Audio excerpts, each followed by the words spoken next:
Welcome to Paris, the city of love and tourism. Millions of people visit Paris every year, and one of the main entry points is this airport, the Paris Charles de Gaulle Airport. Thousands of people go through this airport every single day. It's estimated that an average traveler spends few hours at this airport. But unfortunately, it was not the case of Mehran Karimi Nasseri, also known as Sir Alfred Mehran.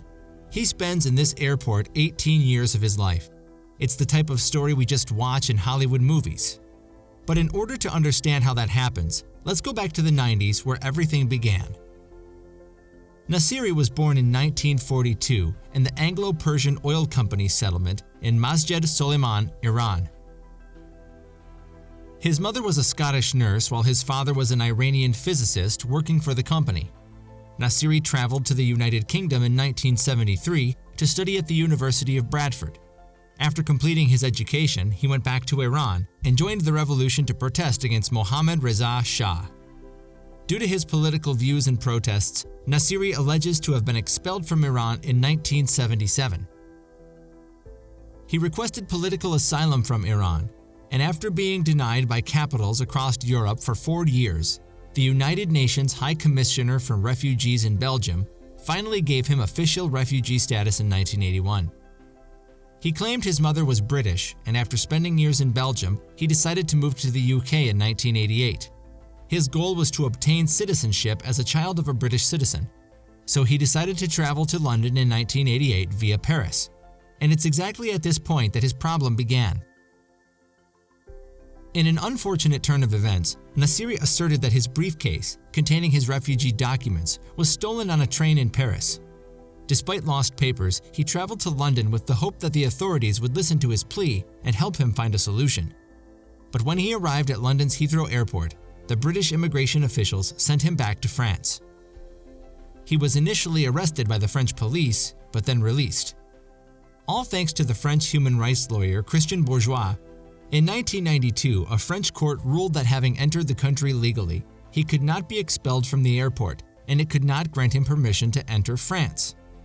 With no paperwork and no country of origin to return to, that was the beginning of him becoming an urban legend at the departure lounge of Terminal 1 in the Charles de Gaulle Airport. Nasseri's stay went from days to weeks to years. With his luggage by his side, he spent his time reading newspapers and writing and chronicling his experience in a diary. His routine included waking up early to use the washroom before the arrival of passengers. He used travel kits to brush his teeth and trim his beard, and he was able to send his clothes to the dry cleaners. He was adopted by the airport and was offered food and meal vouchers by airport personnel. He had his table and chair where he used to watch the passengers moving, planes flying, and days passing as he read his favorite books. During that time, Nasseri's situation was picked up internationally as journalists from all over visited the airport to interview him. Regular citizens sent him encouraging letters from all over the world. If Belgium could be persuaded to issue new documents, Nasseri could once again be identified as someone.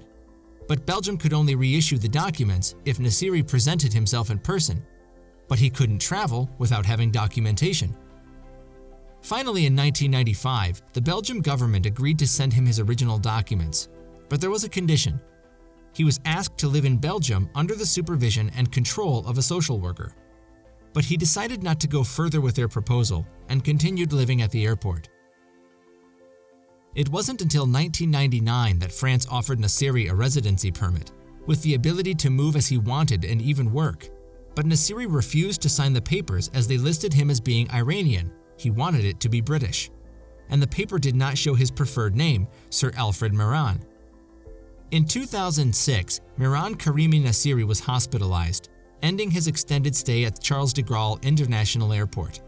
He was reportedly released from the hospital in 2007 and put up in a hotel near the airport. Though he didn't get a flight to London, he was granted freedom in France. As of 2008, he was living in a shelter in the Parisian suburbs. His story was the inspiration behind the 2004 blockbuster, The Terminal. He was reportedly paid $250,000 by the production company DreamWorks to buy the rights of his life story. His story also inspired the 1994 French film Tombé du ciel. which was also released under the title Lost in Transit all around the world. His autobiography, The Terminal Man, was also published in 2004. It was co-authored by British author Andrew Donkin and received positive reviews by some of the biggest newspapers and magazines, including UK's Sunday Times. He also inspired many documentaries like Waiting for Godot at De Gaulle, 2000, Here to Wear Mockumentary, 2001, and Sir Alfred of Charles de Gaulle Airport, 2001. He finally stayed at the airport from August 1988 until July 2006. After looking at this incredible story, we can suggest that simply signing the papers and then having his name legally changed after may have seemed like a reasonable solution. But as it turns out, living in an airport for years can take a strange psychological toll on a person. I hope you found this video interesting. If you are new to the channel, consider to subscribe and then hit the notification bell icon. Thanks for watching.